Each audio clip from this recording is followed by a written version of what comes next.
So because of the inherent, because of the just how powerful the psychedelic experience can be and the kind of inherent unpredictability of it, it's really important that if you are going to use any of these substances that you do so in a safe manner, and the main thing to think about in terms of making that safe is to have somebody to help you out, to be there with you in some manner during the experience. And so we talk about having a sitter or a guide. And these are not kind of like protected, defined terms or anything. These are kind of like loosely termed. So you might hear them used in somewhat interchangeable senses or used with kind of different definitions depending on who you're talking to. But the way that I and I think probably most of us here kind of agree in terms of how we would think about the distinction is that somebody who would be a sitter, somebody who would act as a sitter for you if you were using a psychedelic, would not necessarily be someone who has any sort of specialized training or experience, although they probably should have had their own experiences with any of these substances, these medicines, to kind of have that firsthand knowledge of what can happen and how that can go in order to be of help.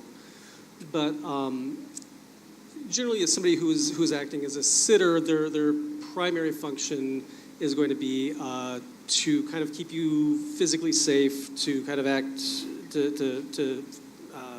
in a harm reduction role,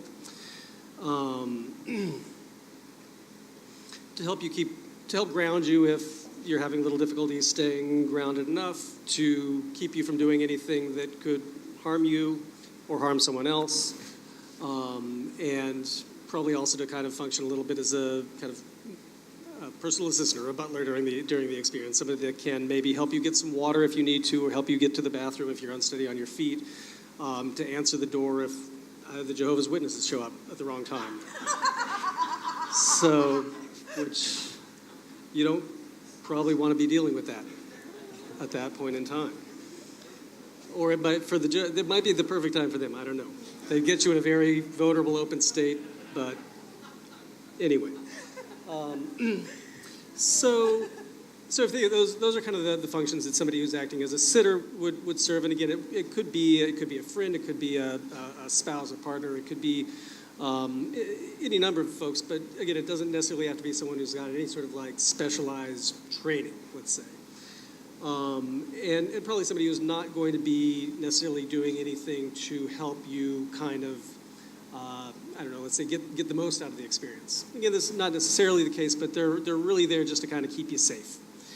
And in contrast to that is to be in the role of a guide, where a guide would probably be somebody who's had specialized training of some sort, which could be training in various kind of therapeutic modalities, or it could be somebody who's trained in a shamanic tradition, for example, or somebody who's had spiritual training, whatever the case, but presumably who also has had their own experiences with these medicines, who understands kind of how they go and what can come up and how to work with that. And they're also going to be more equipped to possibly to be working with you beforehand to figure out what you're wanting to get out of the experience, to kind of develop an idea, maybe a goal, an intention that you're going to be working with, to prepare you, especially if you're not yourself experienced with any of these substances, to kind of educate you on what it can be like and what can come up and things to be, on the lookout for.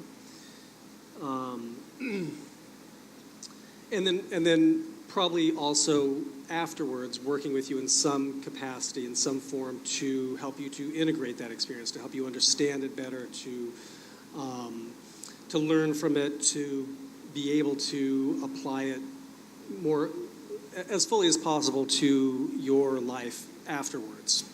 So it's really about helping you to get the most benefit out of the experience.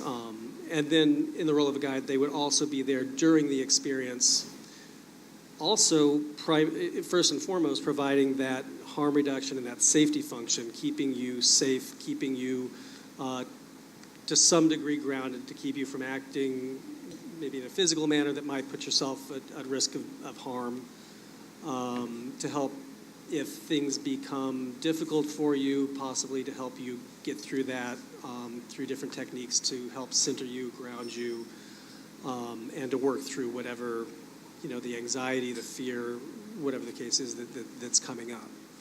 And just a moment. So are you ready to turn to why people turn to psychedelics? Mm-hmm. Yeah, sure. Okay. And so, again, these are, we were kind of talking about what are the different reasons for which a person might use psychedelics. And these were kind of the categories that we thought sort of encompassed most of it. And these also are not, these are not kind of like necessarily super distinct categories for the most part. There's certainly ways that they can blend in together and that a recreational experience can become a spiritual experience. A recreational experience can have therapeutic aspects that come out that you maybe had no intention of having, but that there they are.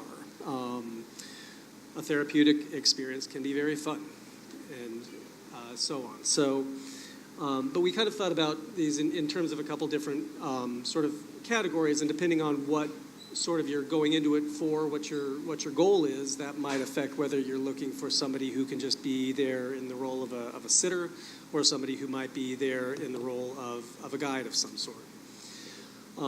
So, kind of first, I guess, is recreational use. I don't know. I mean, that was certainly my first entry into this whole world, was just recreational in high school, taking acid, and probably not doing so in a super safe manner most of the time, but luckily mostly having pretty good experiences with it.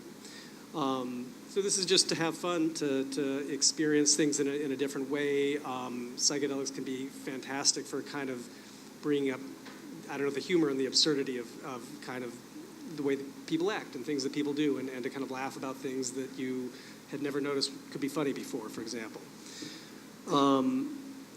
And so this, very often with recreational use, you're looking at kind of lower dosages and unstructured settings. And so it can be very fun. It can be, these can be great experiences, but this is also where people often, often where the most trouble comes up, because it isn't structured, because it might be in situations where you don't have control over the situation necessarily, and who you'll be interacting with and so forth. This is where, sometimes people get injured, or get into legal trouble, or in very severe cases. I mean, there are cases where people have died usually because they were acting in a way that put them at risk. They fell out of a building or something. So there are risks, and most of the risks that come up with psychedelics are from that sort of unstructured use in maybe settings that aren't super friendly for the intensity of the experience that you're going through. People will also use psychedelics for problem solving, for creativity enhancement. This is where often now you'll hear about people using microdosing, which is kind of a different area altogether, but using psychedelics to get a different perspective on a problem, on a creative problem, or a problem in your work, for example. And there's some from examples of, Steve Jobs was kind of very famous, very well known for talking about how much of an impact his use of LSD had in helping him to think creatively and in coming up with Apple computers. I forget which one it was, but one of the people that discovered the double helix structure for DNA apparently felt that had come to the understanding the structure had first come to them in an LSD experience. So.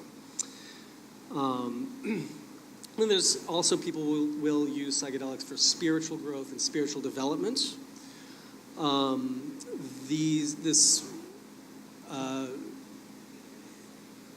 These substances can, especially in higher doses, produce profound mystical experiences that are indistinguishable from the mystical experiences had by people who, have practiced certain forms of meditation for many years or decades even, or other, throughout history there's accounts of mystical experiences that are really no different from what the right substance in the right setting can help you to experience and to realize. And so there are, as Joe pointed out, of course, and as probably most of you know, there are certain religious traditions, especially in the Americas and South America, for example, with ayahuasca.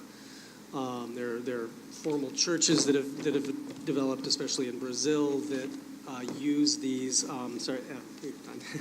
That have used these as part of their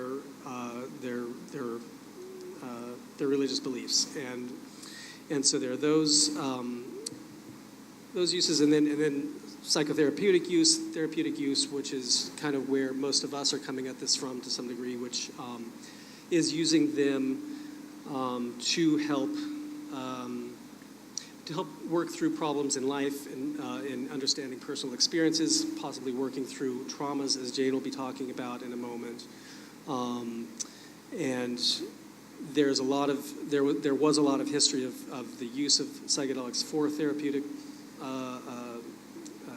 purposes through the 50s and 60s that showed a lot of promise, and then was shut down for a while, but is coming back now. And I kind of don't want to go over time, so I'll leave it at that. We'll probably be able to come back to that some, but I'll pass it on now.